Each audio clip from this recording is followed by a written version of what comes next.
Hello.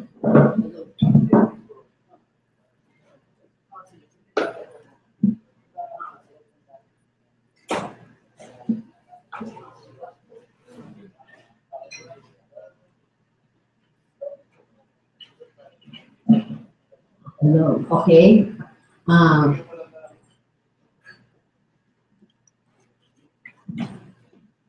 A few 3 weeks from now, what 3 weeks from now, we will be having our next presidential elections. And right now, we are in the thick of preparations. I mean, we, as people, we are already into the groove of the election.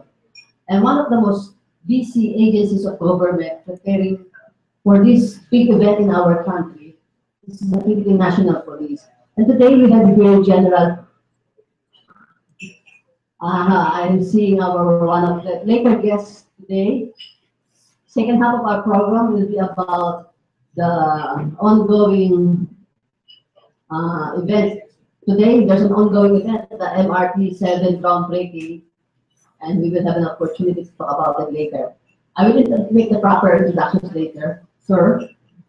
For now, we will have for our first part of the program, Deputy Director General Danilo Constantino, who is the #2 man of PNP Chief Marquez, Ricardo Marquez, who I was told is on assignment, so they asked our good friend here to attend our forum again. Sir, good morning, sir. I know that the principal job of PNP is more on the peace and order, but for now you are on the election mode. May we know from you what's the latest preparations you have presenting to the people for the next to prepare themselves for the elections to ensure credible, peaceful, and orderly elections. Thank you, Marichu. Before anything else, magandang umaga sa inyo at sa lahat ng ating mga kababayan. Regarding sa preparations ng PNP for this coming May national and local elections, ang pinakahuling activity na ginawa ng PNP ay nagkaroon tayo ng workshop, attended by the different regional directors themselves. Wala itong substitute and representatives from the armed forces of the Philippines. So yung workshop na yon, although meron ng mga security plans, but it was observed by our chief PNP na yung security plan ay security plan ng AFP, security plan ng PNP. What we want is a joint security plan. Meaning, isang security plan ng AFP at saka PNP. Yung deployment ng PNP at deployment ng armed forces of the Philippines nandoon. Kasi yung namang gagawin naming deployment, ganun din. Ibig sabihin, dapat alam ng PNP yung deployment ng AFP. In the same manner, alam ng AFP yung deployment ng PNP. Siyempre, para maiwasan yung misencounter. So, instead of having two security plans, isa na lang, one security plan. So, yun yung pinaka-latest na ginawa ng PNP at ng armed forces in the presence of the COMELEC.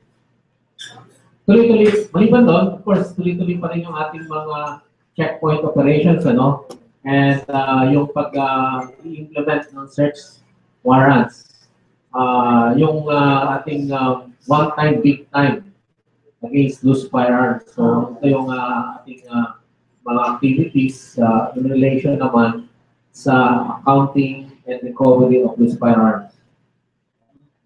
By the way, sir, we are carried live at the YouTube by Manila Speak as we speak. And I'm sure mamaya makukuha ng mga TV na will catch up your opening statement. We try to get them from the Manila Speak YouTube live streaming.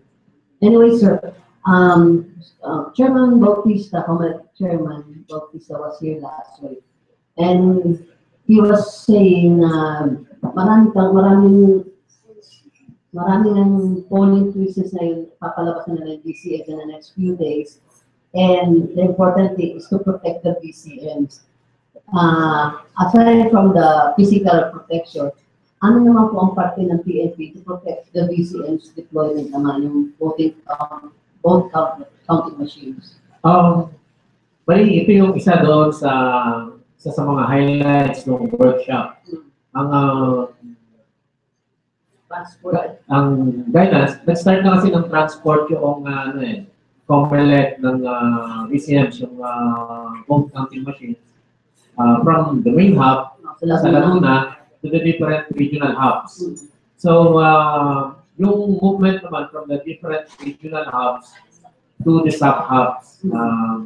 So, ito, coordinated this is being coordinated with COMELEC, with the AFP-PNP, para yung movement, yung transport of VCMs ay mabigyan ng security. Now, pagdating dun sa polling centers, based dun sa schedule ng COMELEC, ang final testing and sealing of these vote counting machines will be from May 2 to May 6.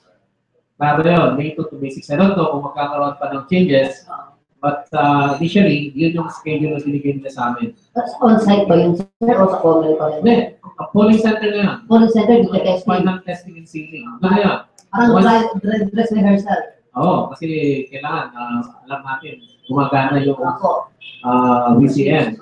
So, once na natapos yung final testing and sealing, start na yung deployment ng PNP. Nandito na kayo. Nandito na. So, So, kung May 2 ang final testing and sealing, May 2 na yung aming deployment doon until such time na yung tinatawag nilang reverse logistics. Yung retrieval. Reverse logistics pabalik. So, doon ang pull out ng aming personnel. I was wondering, there are 90,000 polling places all over the country. And I am under the impression that PNP has a 130-man force. Almost 160 na tayo. 160, wow, okay. Polling centers ang ano natin. Kasi sa polling center, there are several polling precincts. So, polling center tayo. Hindi 1:1 ng deployment. Kasi in one polling center, several polling precincts yan eh. Sa polling center tayo. Kasi, ang polling centers, how many? I'm not sure. Per polling centers, how many cops, how many policemen are you going to deploy? Minimum of 2. Minimum of 2. Yes, minimum no of matter 2. how big this polling centers, for example, yung No, that's minimum of 2. That's minimum of 2. Okay. So, depende yun sa kung malaki ang of course, more than 2. But minimum of 2 will be the deployment. Kasi ito yung usually joint. AFP. Ang tawag namin dito is Joint Assistance Security Assistance Desk, JSATS. Joint Security Assistance Desk. Yun ang ano. Pero ang Joint with AFP. Okay. But Sino ang head per yung joint na yan? Sino ang head? Yung most senior doon. Kung siyempre, civilian over military. Yung AP, although in some areas, let me clarify, in some areas, ang deployment nila will be doon sa periphery, outside periphery noong polling center. Meaning, sila yung take charge doon sa security sa labas ng polling centers. Magkakandak sila doon ng patrols, security operation, para yung polling centers ma-isolate. Sabihin, yung polling center, yung PNP, will just be there to provide assistance. But kung yung pinakalabas niya, ang parang agreement, take charge ng armed forces. Yung mga sinasabing mga insurgency influence. Isa na yun, yung mataas ang affectation ng CNN. Yung threat from the CPP. Isa yun sa mga areas na kung saan yung AFP will not join us in the polling centers, but nagsasagawa sila ng security operations or patrols doon sa immediate periphery. May force multiplier dito sa coming election. Yung force multipliers, nandyan din naman sila. Barangay pa rin. Pero alam mo naman, minsan meron, hindi natin may iwasan. Yung mga sinusuportahan yung mga yan. Yeah. Unlike sa APP&P, we should always make political and not-partisan. So, andyan lang din sila. Di kung makakatulong sila, traffic, in terms of traffic, we appreciate. Wala kayong dineputize na force multiplier this time. Because of the politics na. Medyo, siyempre, alam mo na, magkaroon ka ng issue. If they're there to help us manage traffic, okay lang. Traffic ng tao and vehicles, yung tao naman. Direction, kung sa mga direction. Oo, pwede. Pero we appreciate kung magkakaroon ng assistance from the force multipliers. On the reverse side naman, how about the PAGs, private armed groups? Of course, that's our main concern. No? Aside from the CNN, ang tawag ito? CNN, meaning CPP, NPA, Youth People's Army, yes, CNN.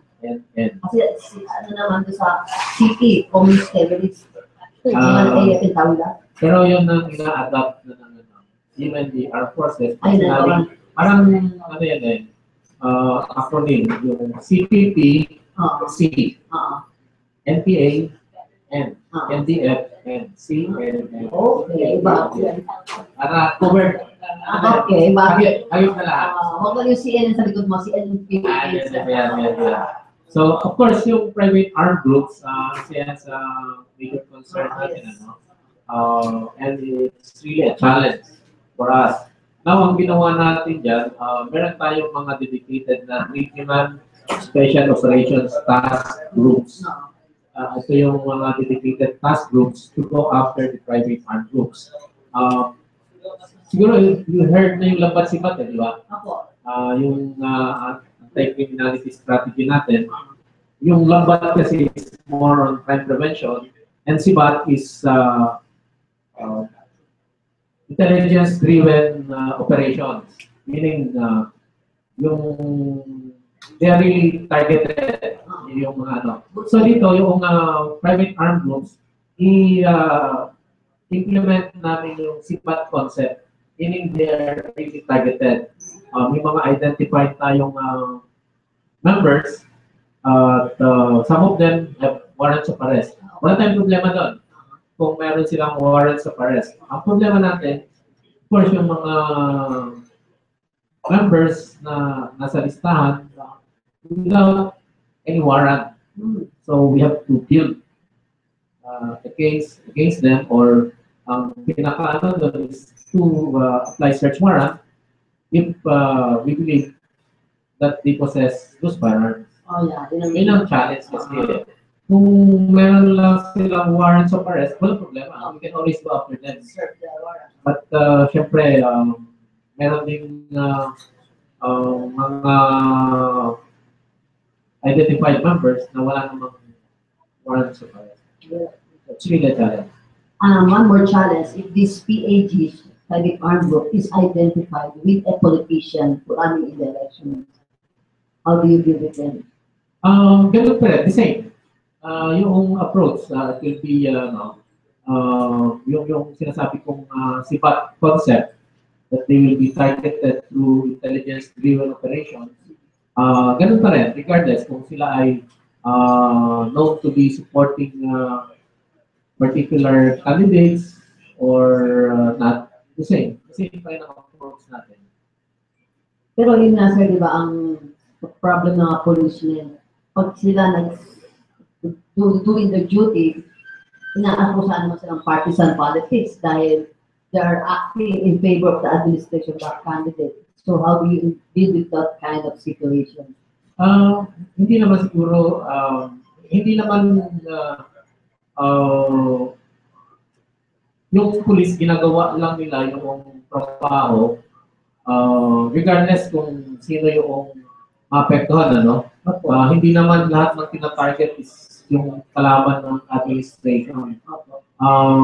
Siguro, nag-highlight lang yung mga candidates from the other political parties. But hindi naman totoo yun kasi single out namin yung mga kalaban ng administration party. The usual alibi. Ang isa pang approach namin yan, of course, we have separate units. We have the CIDG na can operate anywhere in the country. Para yung notion na yung mga local police ay they're just targeting yung kalaban ng administration.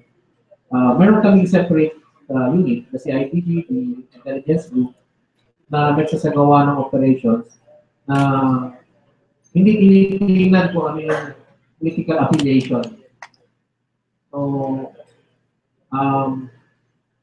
lagi naman laging nakakis ang PNP ng gano'n. So, lagi din naman namin sinasabi na walang katotohanan.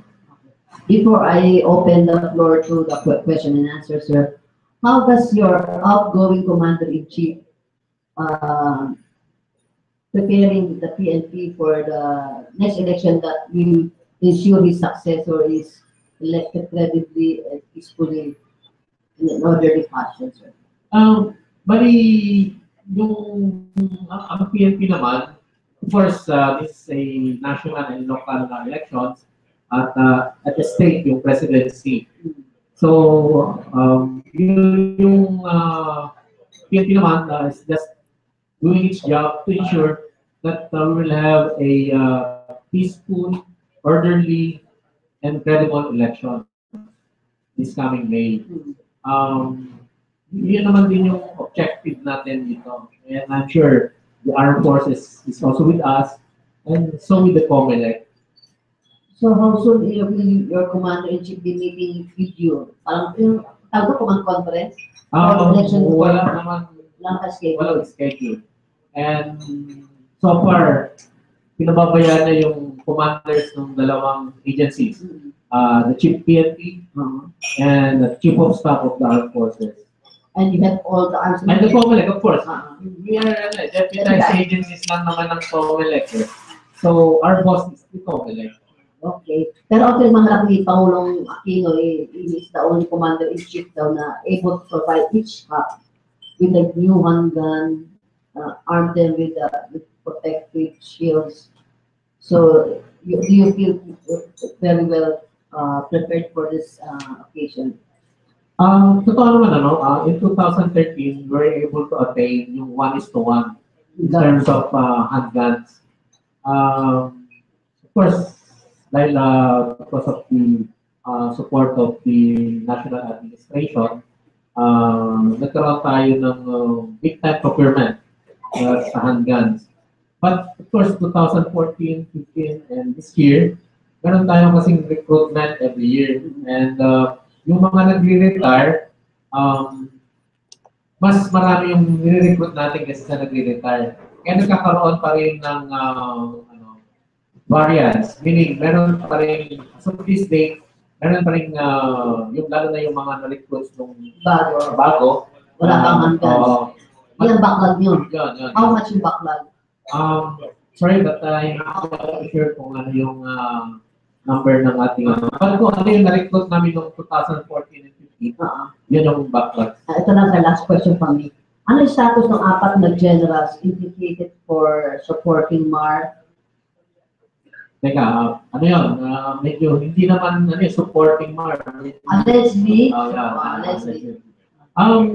Actually, yung ating internal affairs service is now conducting investigation regarding this allegation na yun. And of course, nasa process pa yung investigation. They were not released, no? They were not released. No. Yes, sila na-release sa kanilang mga decision. But nag-submit na sila ng kanilang explanation. So, yung inaantay ng internal affairs service, yung statement or evidence na ipoprovide yung mga nakakita Okay. Kasi ang allegation ng ating mga four generals, they were there for breakfast, or some of them chance encounter, Coincidence pa. chance encounter, and then merong umuubalis na rin kaagad. So, yun yung kanina, of course, that's their explanation. We want to get the side of the people who saw them. Kasi common ano nila is that they belong to the PMA class na adopted si Mars. And the retired general, of course, lahat nito titingnan, yung lahat ng anggulong ito titingnan ng ating investigator. And we hope that investigation will be completed as soon as possible time. but for the greater majority of the PNP lawmen, they are non-partisan. They are supposed to do it. Yes. Okay. Questions from the floor. Pat Santos from Big. General, magandang po. Recently po, meron campus sa Bulacan. I think meron na tapong laps doon sa pangyayari niya. Yung explain na rin. Yung campus sa Bulacan. Sa Pandi. Actually, yung incident na yan, kapag kausap ko si Provincial Director, and nabanggit niya yung incident na yun, of course, nasa, pa lang initial stage pa lang di sila ng investigation, and tinitingnan nila who probably perpetrated the incident, and yung motive. Yung victim was a former vice mayor of Pandi, and he's not running for any position this election. So yun yung and accordingly, he is not even supporting any candidate sa bayan na yan. That's the initial report from the provincial director. Now, yung laps na pinabanggit mo, I think I have to find out kung ano yung laps na yun.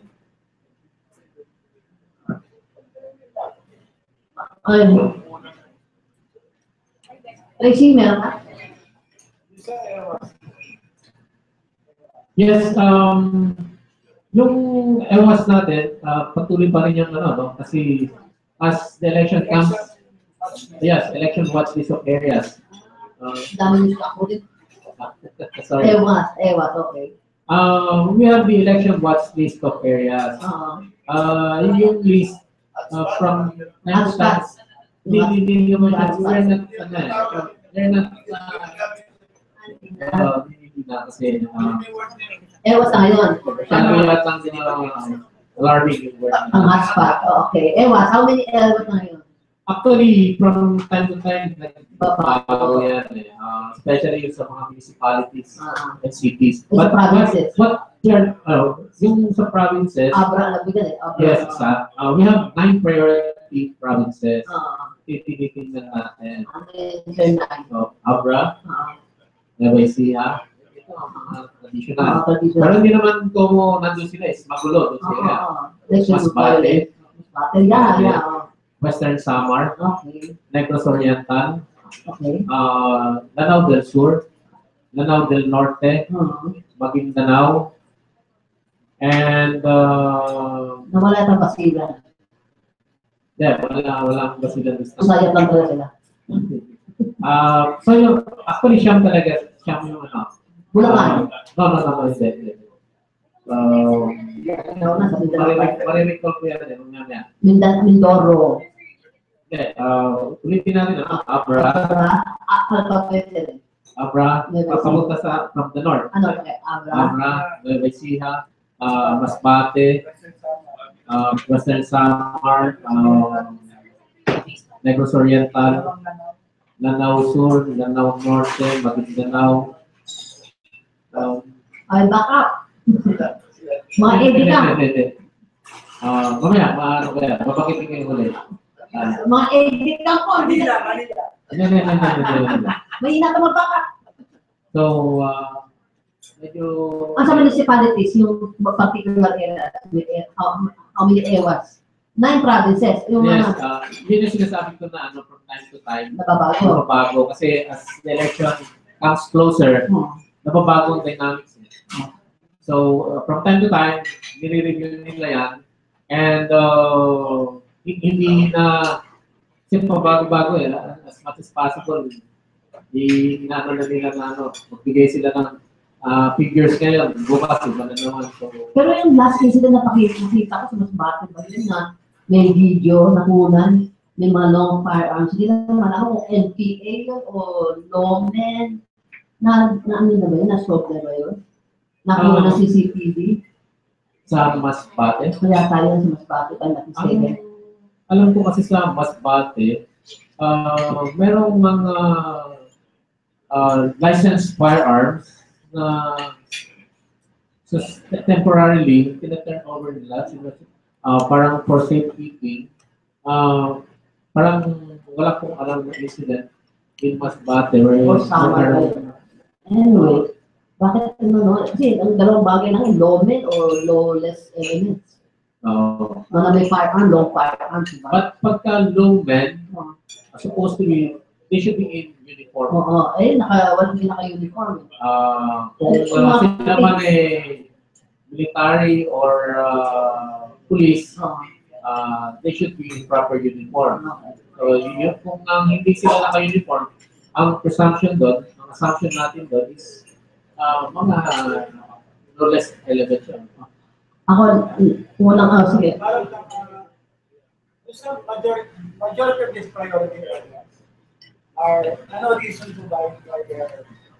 Meron tayong parameters doon, kung paano sila masasama doon. Una, history of intense political rivalry. Pangalawa, history of election-related incidents. Pangatlo, presence of several threat groups. Yun na nga yung CNN, Abu Sayyaf, and then existence of private armed groups. So ito yung mga area, ito yung mga factors na kino-consider natin para ma-include ka doon sa mga priority areas. Okay. Majority lang karamihan ng mga natin, yung history of intense political rivalry at saka history of election-related incidents. Not because meron silang mga private armed groups, but minsan, alam mo yun, minsan yung mga leaders, sila hindi naman kailangan ng private armed group para sila mismo. Last question. Sir, itong presidential mo, napakainit . May isang kandidato medyo pag pinitik mo sa social media, daming nagwawat parang. Kinapansin niyo po ba yung pinakikiramdaman niyo yung takbo ng social media? Facebook, Twitter na. Yes, yung nagpo-monitor yan, from our PIO. At saka yung ating taga-PCRG. Wala ba kayo magagawa doon to stop those cyberbullying? Kapag sa Philippine staff, susunugin namin kayo dyan. Came up with Rodi, Hindi ba pwede mahabol yung mga yan? You can file Kaya naman file pa kami. Ano kami na-monitor nyo? Hindi, of course. Pero yung iba naman yung ating, kung mag-file tayo ng complaint, there must be... Sa PNP pwede mag-file naman. And we have the anti-cybercrime group to assist us in the filing of cases. Police ng PNP or any government authority yung masaganyan. Takutan, papatayin nila. Meron kasi tayong freedom of expression. Alam mo, pero yung threat nga pero papatayin kita, raping kita. Ayun, ano na yun, threat na yun. May nag-file na nga, di ba, yung sa dapat mag-file talaga sila naman. Okay na mag-file pa kami, kasi susunugin daw. Ay, ano natin yun. Kapag ka gano'n, dapat ninireklamo na yun. Reklamo. Kaya lang, minsan, ang ginagamit nila dyan is mga... Sudo nga mga alias. Pero, ISP naman, ISP. Through our anti-cybercrime group, baka mag-trace kung sino yung owner. Paano kung trace back then all the way to Malacanang. Hindi, ano lang yan. Biro lang sarap. Anyway, may I ask you to have your closing statement on how we can rely on on our PNP to ensure peaceful, orderly, and credible elections, sir? Thank you, Marichu. First, for inviting me. Of course, the Chief PNP. Okay. For inviting the Chief, or the PNP. Yes, sir. In today's Kapihan sa Adriatico. Right now, yung PNP po is in full blast, preparing for the May 2016 national and local elections. And while we are busy preparing for the national and local elections, we have also this yung criminality to contend with. Now, yung partnership po ng AFP at saka ng PNP under COMELEC has proven in the past na although may mga election-related incidents pa rin, but generally, yung elections natin ng 2010, 2013,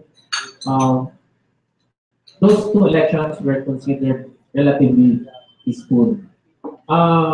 In the same manner, that for these elections, we'd like to assure the public that the PNP, the AFP, of course, under the supervision of the COMELEC, would like also to ensure that we'll have a peaceful, orderly, and credible elections this coming May. Ang request naman po namin is, of course, we'll not be able to do all these things without the support and cooperation of the general public. So, yun ang naman pong hinihingi namin sa ating mga mamamayan. Magandang umaga sa inyo. On that note, thank you very much, General Danilo, Constantino, and stay tuned because we will go to our next topic. Ano yung pang-siyam na, ano? Ano yung siyam? Pangasinan. Sorry. FBR yun, ha? Okay. Thank you, sir. Okay. Ano mo kayo magdadala? Sige. Sige, sir. Baka one day before the election. Kasi kahit paano nakakaalis ako ng krami. Alam mo, minsan pagkarasa daw ka lang ng krami. Opo. Salamat po. Opo. Naku, stressful daw. So, Simpego will... Thank you po. May we invite our next important guest today in this forum. Everybody actually knows him already. That time dito, may I invite Mr. John Sobrepeña. He is the head honcho of the MRTH, no? MRTH. Yes, sir. And very timely dahil kasi ngayong umaga, MRT7 is groundbreaking. Hello, sir. Thank you, sir. Thank you for gracing us this morning. Very timely kasi ngayon may MRT7 na groundbreaking sa SMC Group. And you know, Mr. Jason Kapihan is the original FRP na Bob. Kaya ito ang Mr. Bob. Natatanda ko kasi Mr. Sobrepeña noon. Yung panahon ni Presidente Estrada, harap namin, nakipagtawaran si Presidente Estrada na inaugurate na 1998, the first ride sa MRT3, sabi niya kay Mr. Sobrepeña, Bob, lumahal naman dito, 15 pesos. Hindi makakasakay mga masa ko dito. Baba mo naman. Aba, 15 pesos, naging 7 pesos, kaya naging popular ang MRT and it's now flourishing. Unfortunately, through the years, na siyempre, mga degradation na lang mas, and other sort of things. And as you know now, nanalo nga si former MRT3 General Manager Adriatico hapon, nag-order ngayon ng Rojas and Company from even mentioning his case. So, I will jump to another point that's very historical. Si Mr. John Sobrepeña also is the son of the original college assurance plan that unfortunately floundered because of mismanagement of the previous administration. I mean, hindi cut itself, but because of the over-regulatory powers of the government, and again, one of the victims of those things.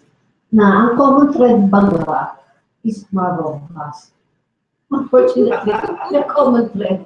Si Mar Rojas pa rin. Kasi tatanda ko si Mar, he was the senator then when he was espousing the three need companies. And now, hapon, nakulog sa TV, Loyola plans, another clinic, is na maraming claims na naman. Kala ko pa, sobrang na maraming clinic. Bakit nagmamalaki niya yung clinic na bill na, clinic law na we protect the public. How come? Kung systemic na to, ano pa itong nagagawa mo, Mark? So, it's better to hear it from the person who's been into it and explain it to us what's really the problem of government. Hindi yata tao rin. I mean, sistema ba yan o yung tao that we have? So, pwede natin ipa-segue sa politika kasi we are electing a new president. Di ba? Magandang topic na si Mr. Bob sa president. So, combination of all of these things. So, we will ask him for the opening statement. Sir? Yeah, thank you, Marichu. And thank you for inviting me here this morning. First of all, with regards to CAP, it's my father's company. I'm actually not even a shareholder, an officer, director. I'm not even connected with it. So sometimes when they say Robert Sobrepeña was responsible, I was never even connected with CAP during that time. No? Now, investments have been made in real estate, and some of them are projects, true, but by that company. But most of it actually made money, not all of them, no? Especially during the heyday of the real estate days. No? What really happened, and this is actually how my father explained it to me. What really happened to the pre-need industry is, I think it was a victim of the wrong regulatory policies that were unilaterally implemented without really listening to the pre-need industry. And the reason I say this was because that entire change was brought about because of a certain agile report, which is made by an American USA agile, which really protects the American industries. And in this case, the insurance industry, because as you know, the insurance industry in the Philippines is dominated by US or foreign multinationals. And so the agile report said na mali daw yung regulation ng pre-need, which is strange because there is no such thing as a pre-need industry in the US. So for them to understand enough to be able to say na mali is completely wrong and unfounded because they don't know it themselves. Pre-need industry is a Philippine-made industry. For instance, at that time, the pre-need industry was growing at about 15% per annum. The insurance industry was actually contracting by around 10 to 15% per annum during those days. Now, ang nangyari doon, based on the Agile, the SEC came up with a policy. I'll try to make it simple, no? Kasi there is this word called Actuarial Reserve Liability, ARL. Ngayon, pag nabinipalan natin yung Actuarial Reserve Liability, ARL, many people turn off kasi mukhang complicated eh. And in the case of extension, Correct. But I'll tell you the difference. Sa insurance, somebody can die tomorrow. A storm can happen tomorrow, a fire can happen tomorrow, and so the insurance companies have to set up a fund which is based on an actuarial reserve liability study. Kasi it can happen tomorrow. Anytime. So you have to be prepared with the funds to react, diba? Kaya may ARL. That is an insurance term. Now, pre-need education, for instance. When your kid is born, there is no way he will go to college tomorrow. No way. Kahit gaano ka-genius yan. Diba? He will go to college more or less 16 to 17 years from now. So from inception, the industry, it means that the fund has to grow a certain amount every year, 10 to 15% per annum. Para naman in 17 years, it's going to be enough to pay the tuition. So ang the only regulated amount before was the growth per annum. Because if you hit your growth per annum, in 17 years, you will have enough money to pay the tuition. Diba? Opo. Ngayon, anong ginawa ng ARL? Yung liability 17 years from now, ginawa na tomorrow. Kaya, siyempre, number one, there's no need for it because the kid isn't going to college tomorrow. If you do that, immediately you will have a negative. Kaya nagkaroon ng negative. Okay, so that's the difference. Na-front load sa present yung lahat ng liability Now, mo. it is not a real liability. It's not even a liability that you should But reflect 60 years from on your now. balance sheet because it is not a real liability. No, but ginawa ng SEC by a stroke of a pen, they made it a requirement, a regulatory procedure. That was in 2002. 2002? 2002. So all the pre-need industry and CAP being the leader in education, from healthy, robust, huge positive surpluses, overnight, nagkaroon ng negative. By a stroke of a pen, nagkaroon ng negative. Why? Because instead of just monitoring the growth per annum, fast forward lahat. Front-loaded lahat. So it was a reserve liability that is not really needed, but was required because of the insurance industry. So yun yung nangyari. Kaya overnight, nagkaroon ng mga negatives lahat. As a matter of fact, in court, I was reading the transcripts of a certain court. Nung pumasok sa rehab court yan, the judge asked the SEC, is that liability that you call a negative liability for CAP, is that a real liability? Sagot ng SEC, no. It's merely an actuarial. So it was not a real liability. So that regulation, which actually eventually became law for the pre-need industry, I think is the very thing that has to be revisited because that effectively killed the pre-need industry. In the Philippines. Yes, if they say CAP was mismanaged, it cannot be CAP because all the companies in the pre-need industry Suffered. and went into deficits. No exception. Yeah. Film plans that sell their pet. Subsequently. Pacific plans, lahat. Bakit Everybody. na alam, di ba? Nakasunod. So it cannot be mismanagement of the company because all went under. It was a wrong regulatory policy that was implemented. Not understanding that the pre-need is the opposite of insurance because the pre-need liability happens 17 years down the road, not tomorrow. There's no need for a company to put the money in for that. There's no way it would happen. Let's give credit to where credit is due. Your late father. Yeah, but still alive. I still alive. Sorry. Pardon. Is Mr. Enrique Sobrepeña. He is the father of He pre-need. is the father of the pre-need industry, and he started this with the Pacific Plans with Yuchenko, his partner. Tapos separate na sila. Now, just to distinguish, yung memorial plan, Yung Loyola naman.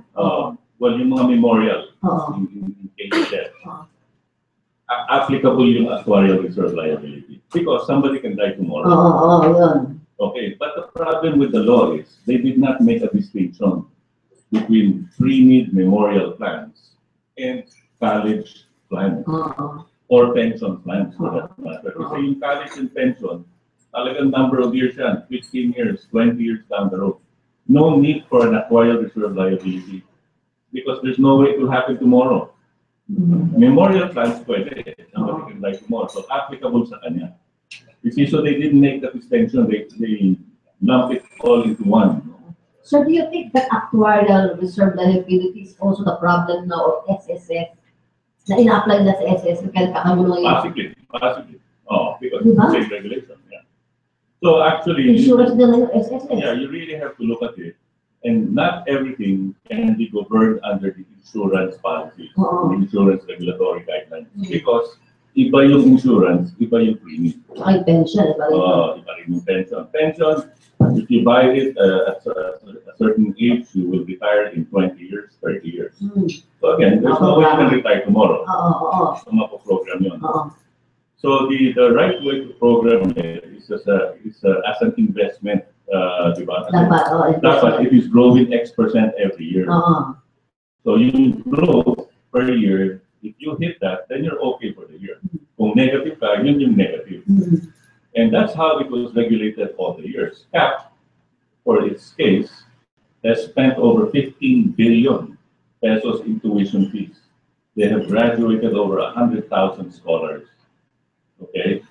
Unfortunately, the regulatory change brought an end to that, as well as the entire industry for education. So that's why you're pushing to revisit, for Congress to revisit the Congress should revisit and take a look at the difference between a pre-need that will mature for sure 15 to 20 years from now, as against an insurance policy, which is so different, that can happen tomorrow. So that flaw in the law. That flaw actually created the problem with the pre-need industry, the educational industry in particular. So the pre-need in the Philippines cannot. It cannot really flourish or survive under that kind of regulatory system. How many pre-need pa ba nila sa atin ngayon?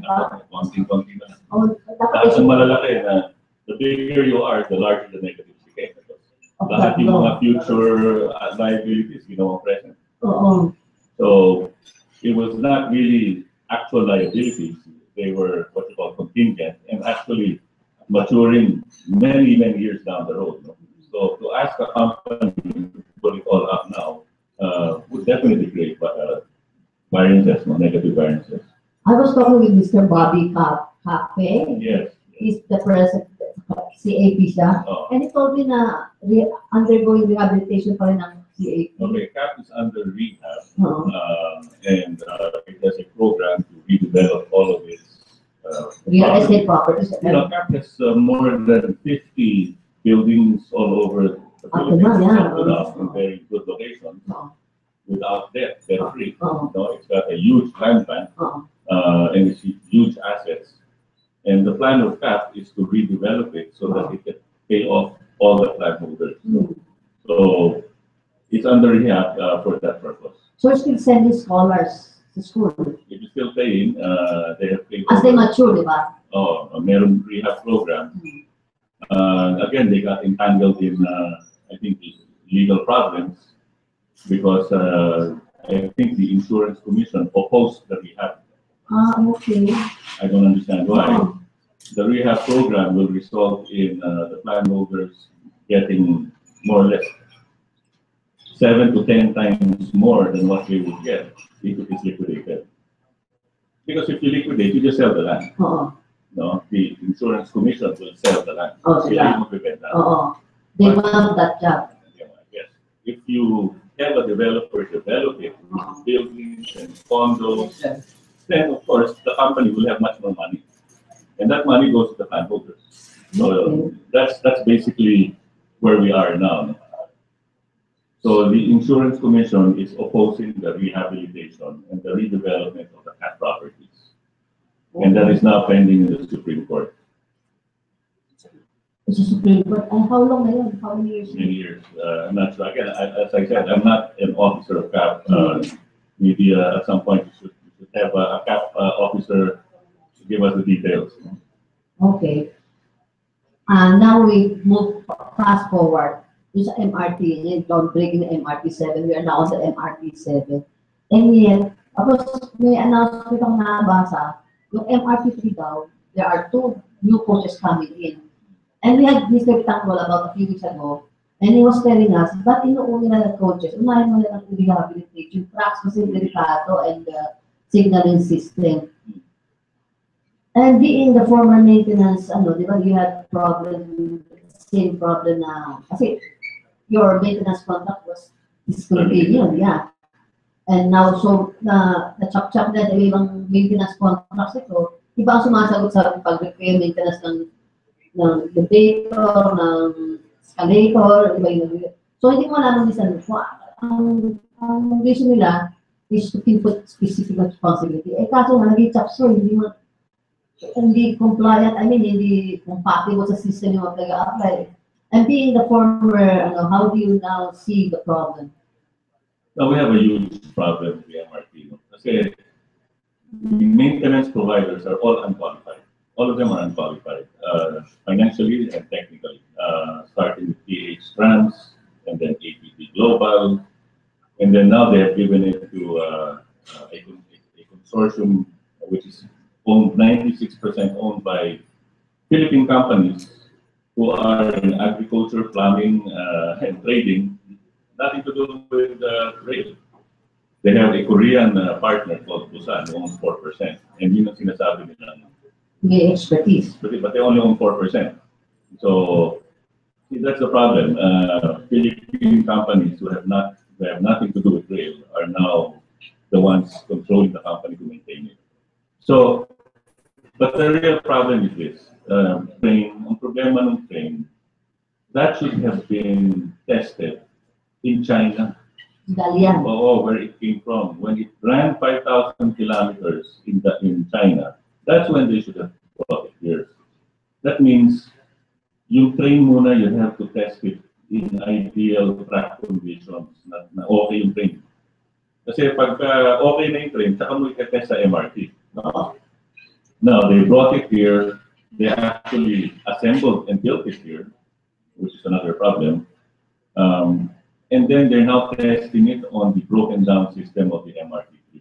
Broken down kasi yung mga relays, sira-sira. Hindi naman na-rehabilitate. So dapat nga yan, inuna mo muna yung mga relays, inayos mo yung sistema before you actually start bringing in new coaches. Secondly, they're only testing 2 or 3 coaches. The original contract was to test for a 4-car train. So you're now testing something different from what you ordered. 4-car train, 4 na bagon. Yun dati. Yun yung talagang dapat na tinetest nila, 4-car train. Ngayon, ang tinetest lang nila is 2 to 3 trains, 2 to 3 cars. So, Ano na Philippines nila?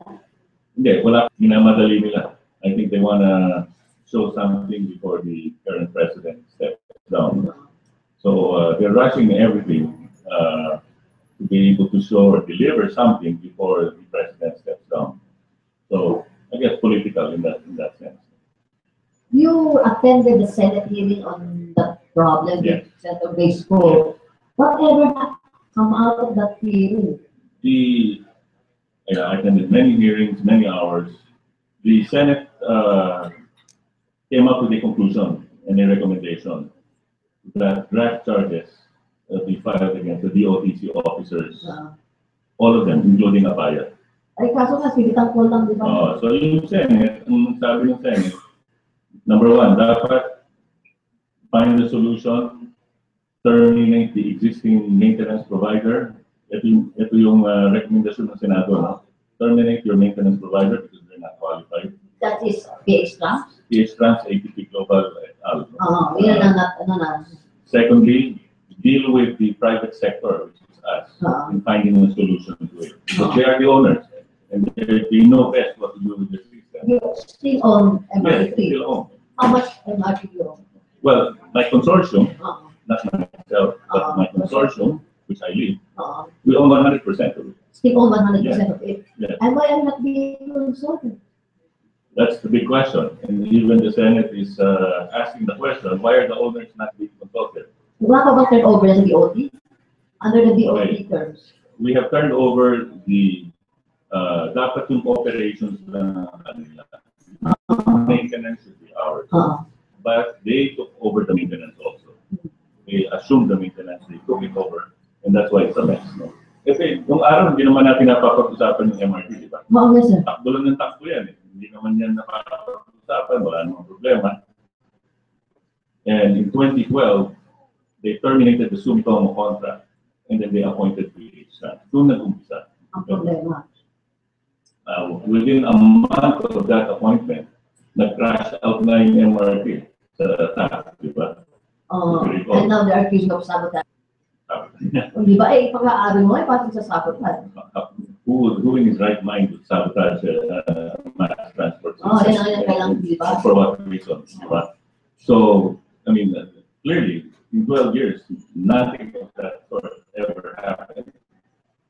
And within a month of their so you can see that it's more or less the management and the maintenance that was at fault.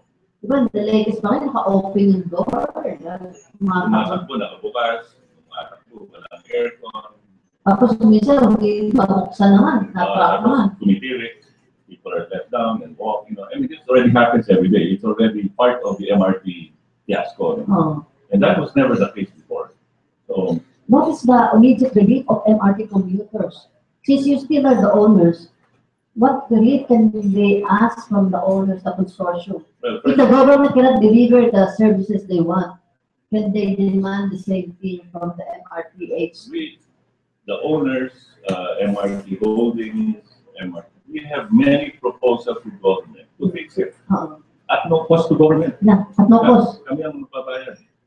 They have not acted on it.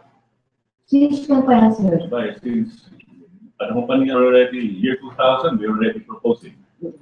And then year 02, year 03, year 05. Anong proposal nun? Was to basically upgrade, add more trains, because we knew that there would be more passengers, and upgrade the system, add more trains.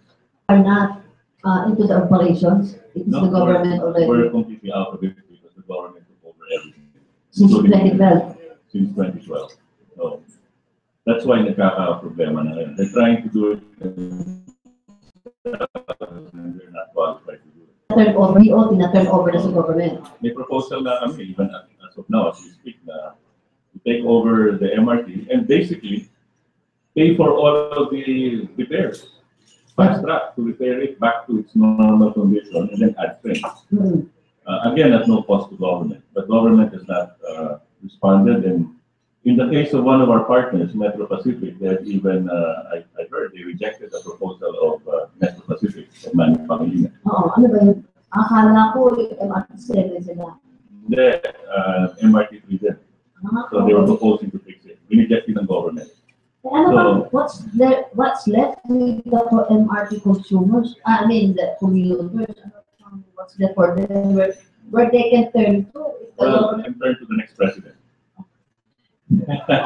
Oo nga naman, in a matter of 70, less than 70 In a days. matter of 19 days, I think, And what if the there will next, be a new election.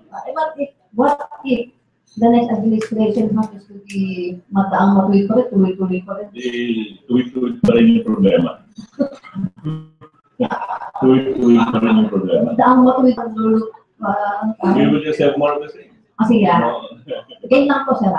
What do you expect kung si Po naman na mag-ano? Kung si? Po, please Po. Well, Na more listen to you. Senator Poe has spent a lot of time studying it, hearings, understands the problem, understands the solution, I think, of the MRT more than anyone, because she already studied it. She, in detail, they dealt with it and came up with a resolution. No? So all she will do is implement that resolution she made. Okay. Diba? Deal with the private sector, terminate the existing contract, file draft charges with everybody involved, all the way up to the secretary. We already know what she will do. That's it. Okay. B9. Hindi Commercial na dito. Political tayo. Pero napaka... I think ganito, no? Both Binay and they're both lawyers. Okay. The first thing the lawyers will do is take a look at the contract. Uh-huh. Because the contracts will tell you what you can do and what you cannot do. Oh, yeah. And if they read the contracts, they will see that the only way to fix it is to deal with the owners. Kasi we are the owners, we have every right to fix it and to add trains and to, because that's how it should be. Susundin nila yung kontrata kasi lawyers sila. So it will also solve the problem. Because they're lawyers, they will honor contracts. Diba? Pati si Miriam, lawyer din. Pati si Miriam, lawyer din. So, ganun din yun. So, I think, pag naiba lang yung ano natin, yung daan, hindi masyadong matuwid, mapunta lang tayo sa ibang daan na tama, siguro maayos yung MRT. Alam na natin daang matuwid. Nandito na tayo ngayon, nagkagulo-gulo na yung MRT. So, siguro, time to look for another way.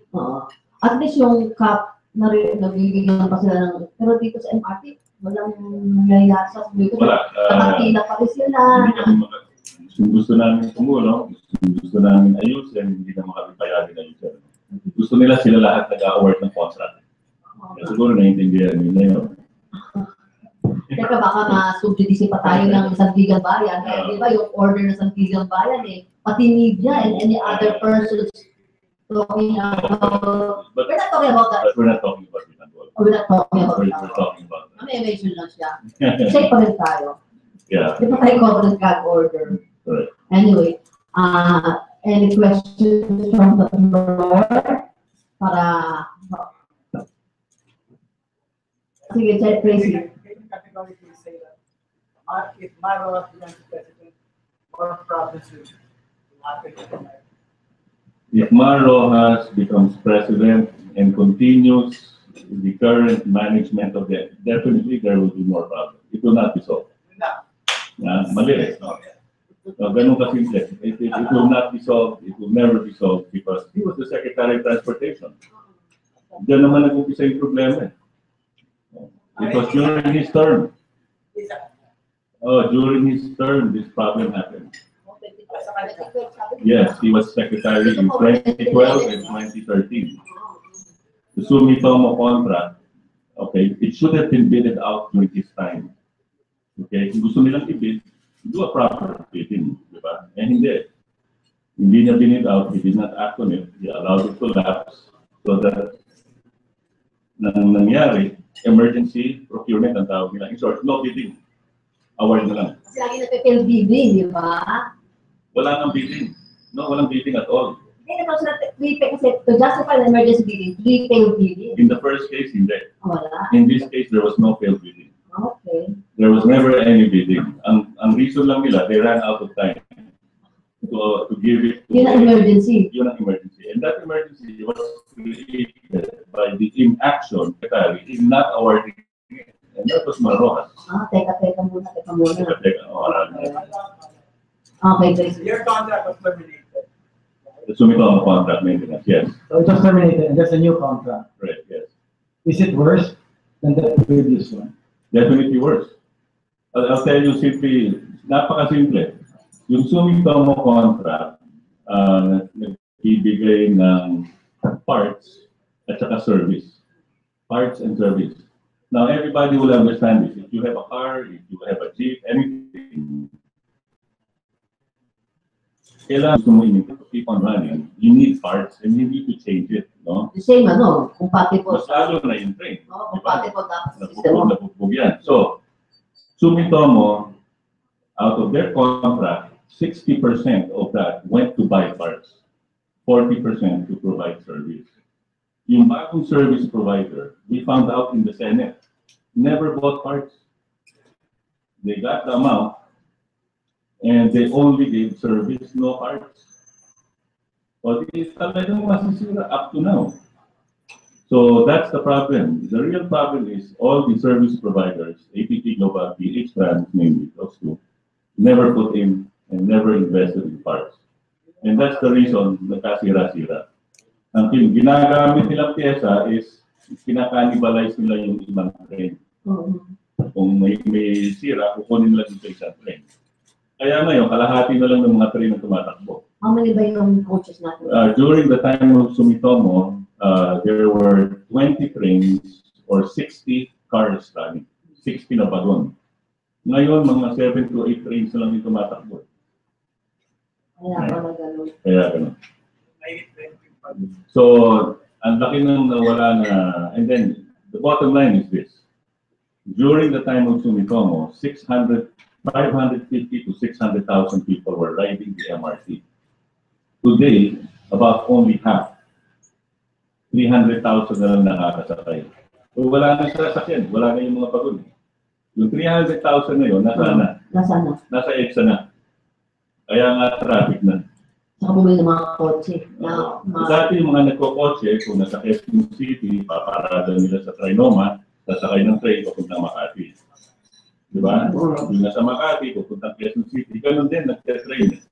Eh ngayon sila, dala na ng kotse dahil wala na silang masasakay ng train. Efficient mass transport system. So that is the main cause of the traffic, the bogging down of the MRT. Just to put more trains, the MRT could carry 1.2 million people a day. Okay, do you know how many buses that means? About the equivalent of 2,000 buses ang mawawala sa EDSA. Do you know how many buses are franchised to run on EDSA? 1,920. Meron pang butag, ah. 1,920. Yung official. May unofficial, di ba? May Koloro. In short, we can remove practically all the buses from EDSA kung aayusin lang yung MRT at dadagdagan ng mga pagod. Yun ang talagang solusyon. We had Marroas in our round table last week, and he was mentioning about his plans to transform LNG buses, LNG liquefied natural gas, as his transport policy, Alam mo, LNG liquefied natural gas. put that in the context of EDSA. Wrong. Very wrong. Ang problema ng EDSA, pollution is one. Pero LNG na is supposed to be environment friendly. The MRT is run by power. Oh, lang pollution yun. Wala. Okay? So dapat yung MRT ang solution. Yung bus will occupy more space on EDSA. Do we have more space on EDSA for more buses? Wala kang infra. Wala na nga eh. Hindi mo na nga malaman kung ilang oras ka bago makarating sa pupuntahan mo. Hindi ba? Minsan, 2 oras. Minsan, 3. Hindi mo na malaman. So, you know, that's people even miss their flights on the airport kasi nata-traffic. So, the point is not adding more buses on EDSA, whether it's electric, whether it's green, the solution is to add more trains on the MRT, on the mass transport, and remove the buses from the public roads. That's the point. That's the correct answer. Speaking of more mass transport system, ngayon today, as I mentioned earlier, MRT7 is groundbreaking. Yes. Ano ang epekto nun sa MRT when the MRT7 comes? Hindi ko alam saan MRT 4, 5, 6, 7 na. Yeah, well, yung 7, supposedly they're groundbreaking. Today, That it remains to be seen. If, Sabi yun, sir, no? it will go, yeah, but it remains to be seen if that will actually be completed. No? Sa naman, sa Gamonia lang yan. So, there was parang announcement of financial closing. Wala naman, I didn't hear about the banks involved. They didn't announce any banks. So I'm not sure how they're funding it. So Based on your experience. Based on my experience, when I announced financial closing, I was backed up by the JP of Japan, Bank of Tokyo Mitsubishi, Bank of PI, a whole consortium of banks. They basically funded it up to about $675 million. Fully paid ka naman, no? Fully paid na. Wow. Okay. Okay. So, 675 million. Fully paid after so many 10 years. years. Inunang bayaran yung bangko No. bago bayaran yung owners.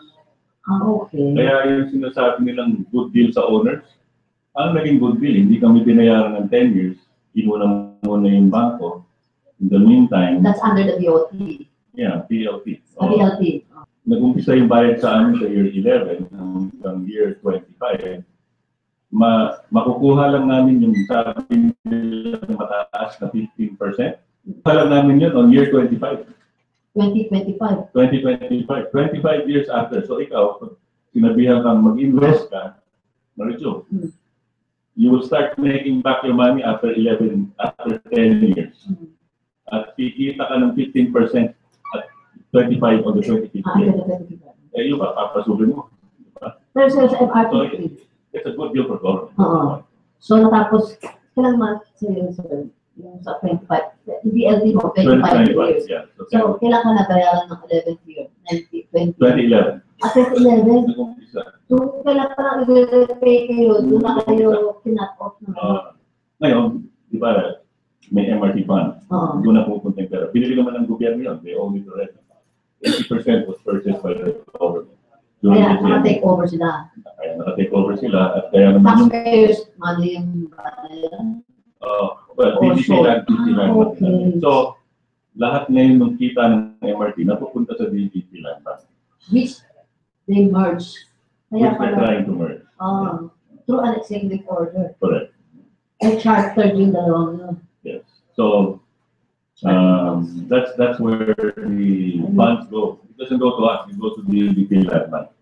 Okay. Financial engineering. So, MRT. But, you know, the unfortunate thing, Marichu, is we just hope na government would honor contracts because contracts are a condition to fix problems. If you want to fix the problem, honor your contracts, oblige the contracting party to fix it. Di ba? Hindi yung gusto na nung ayusin ng contracting party, ayaw mo nung isang papasukin at ikaw na nag-take over. Changing the rules in the middle of the game, baga. And you know the real problem is this. They're now using government money on the MRT on a system that is privately owned. O kasi nasa... Illegal yun, di ba? Kailan matatapos yung Pwede 25 mo bang years? gamitin yung public funds? Oh. 2025. At 2025 kailan matatapos pa lang yun. So, Government is paying for... our system that we own. That's the bond. That's not legal. Yeah, that's not legal. Ay, may kontrata pa nga sinasabi mo. Yeah. Honor the contract. Yeah, honor the contract because that's the way to solve problems. Hmm. That contract was awarded by President Cory Aquino. Oo. Cory Aquino yan. Oh, when was it again? Panahon ni Cory Aquino. Natapos ka 1992 eh. 92. Oh, 92. 92. It was awarded in 92, over in 96. And Ramos. Ramos. Stop ka na. And I finished it in 2000, 99 pa nga. Diba? So, those days of Cory and then FDR and then ERA, those contracts were honored and followed. Pagpasok mo itong administration, hindi na sinundan yung kontrata, kaya nagkakagulo. That's the unfortunate thing. Okay, so it's not a good prognosis for MRT7. Well, you know, if they eventually get the funds to do it, it will, you know, then you probably build it out. Saka hindi naman ibang line naman sila, hindi competitor ng MRT. No. Yeah. Hindi naman nagkasundo sa Pasok tayo, puta, may mga nakatago na sa mga dealings sa government. Baka hindi yung nagkasundo ng SOP ng administration. Honestly, we have to dig into the problem. Well, you know, on that matter, Pero ba nahihingi sa'yo na? you know, on that matter, I think I would defer to Mr. Villanueva. Isa na nga nagsasabi, di ba? Pinamabasa. Binabasa ko yung mga statements niya in the media. Sinasabi niya, may mga clear, X% clear, yung mga pinagbigyan niya. Hindi na sila owner. Alam mo yung sa amin, they simply refuse to deal with us. Ganun lang. They just simply refuse. They just wanted to take it over. Gusto nila sila yung mandando. Bakit isa ng gobyerno yung MRT bonds without you knowing? Hindi, yung MRT bonds, they bought it from my partners. Who's your partner speaking? Ayala, Okay. who sold their rights, National Bookstore, etc. Ramcar, United Lab. Outvote. Pinenta nila yung mga bonds nila doon. And our bonds were sold in the past to retire our corporate debts. So we didn't sell it to the government. And ginawa ng condition of government to take over their board seats. Yeah. So kaya na-control nila yung kumpanya. Up to now. DBP and Land Bank na ang DBP controlling. Sino ba MRT board niya? MRT board? It's MRT. composed of DPP Land Bank nominees. Sila dapat pa si CV ng mga lintik nito. No, yeah. Hindi lang DOTC. Hindi lang DOTC. Any questions from the floor? Because we know Mr. Sobrepeña is also a busy man. Okay. Sir, question po. What are the dangers of forcing vacant trains to run down? The ones that they got. Okay. First of all, the new trains were never really properly tested. Dalian. The Dalian trains. No? The Dalian manufacturer, first of all, has never made such a train. This is the first time they Ano did it. yung original train natin? That was a train made in the Czech Republic by Oh. CKD Tatra. Okay. Yung expertise nila nandun. Marami. So, nung dinala namin yung CKD Tatra train, we actually brought the whole train in. It was test public for more than 6 months. 6 na pa yun, ikot ng ikot sa check. It passed the test. It was brought here, and then we tested it here for over a month. It went through very rigorous testing. Tsaka lang kami nagsakay ng tao. Eh dito, dumating yung bagon, walang makina. Dumating yung bagon, Shell walang kulang, shell lang. Dito nila inassemble, problema na yun. Diba? And then, dito nila tinetest sa MRT. So it is not being tested properly. Because number one, you have to run it at 65 kilometers per hour during the test. You cannot run the trains at 65 kilometers because their speed limit now is between 20 to 40 kilometers. So if they are running it slower than what it should be. So the test is, I would say, not sufficient. No? Yun ang danger. And of course, a manufacturer who is inexperienced in this kind of train, a double articulated train. So that's a problem. No? Lately, I heard that the trains don't even have a signaling device. At saka yung trucks, di ba? Yung trucks din. The tracks are you know, May problem din, hindi nila nakikita. doon ako nagtataka, bumili sila ng 7 kilometers worth of brand new rail in June last year. Hanggang ngayon, hindi nila nakakapit. Hindi nila nakakapit. Why? We should ask the OTC. Bumili sila ng relays, hindi naman nila kinapit. Nakakalawang na yun. Okay, nakakalawang na lang yan. Saan man yun. So the tracks remain broken. They have brand new trains, brand new tracks that are just sitting in the depot. They have not awarded it. They have not awarded a contract to put the new rails. Since June. Supply lang pala yun. Supply lang, walang installation. Installation. June last year. June last year. Yung mga kalawang na yun, that is time.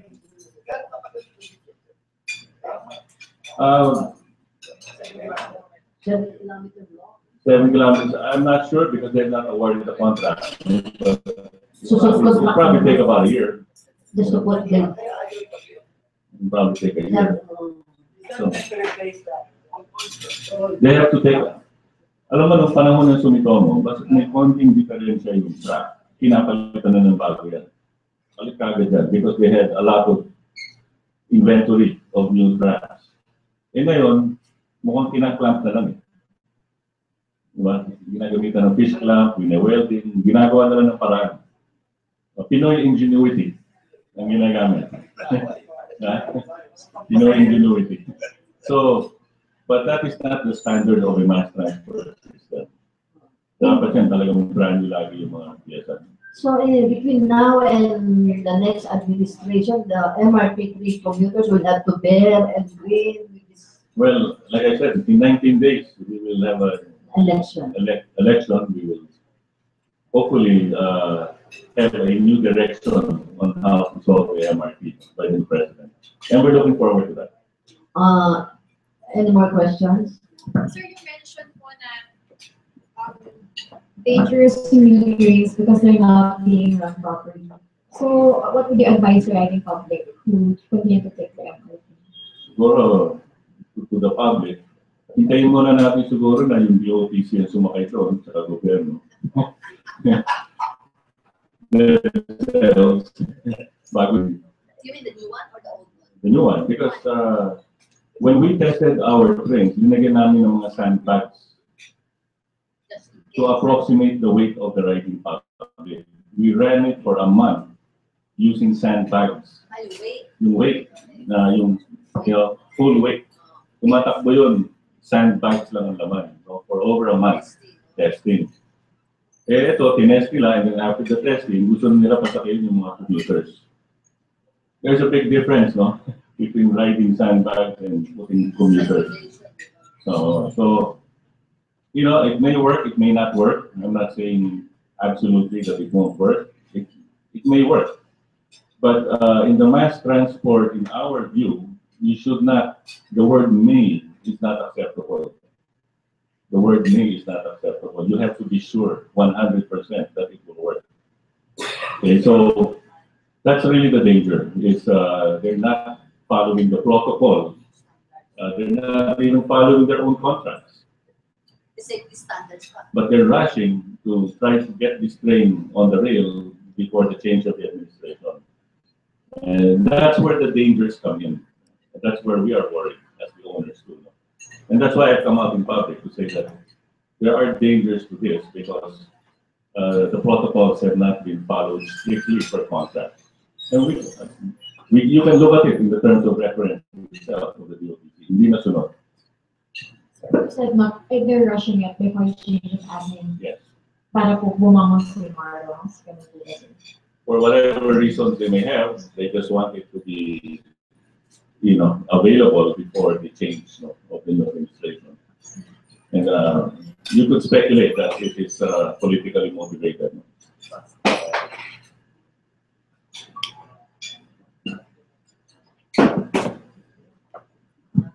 No more questions because we're gonna ask Mr. Sobrepeña to give his closing statement, and I would like to thank him now for raising our invitation for him and shed light on these matters of national importance to us. Sir, your closing statement. No, I'd just like to say that, well, first of all, thank you for inviting me over, again, to hear the side of the private owners of the MRT. We as the private owners have made many, many proposals to fix the system through all the years. Through the very least, we have made proposals to government over the last 15 years to add trains and to fix it. In accordance with our contract, we are hoping that the next administration will do the right thing, give the private owners a chance to fix it, and fix it at no cost to government, and fix it the way it should be fixed. And that is the people who designed it, built it, maintained it well for all the years. Allow us to come back and fix the system and take away all the dangers to the riding public. That's really what we hope will happen in the next few weeks as a new president will come in.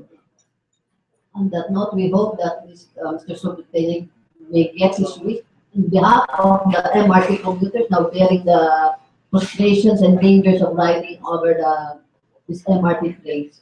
Thank you very much. Salamat din. And I hope we have an honest and clean election. Sino ba sinasakot sa kanya? I just hope we have an honest and clean election so that we can have the proper guidance. We join you in that prayers. Yeah. Thank you. Thank you.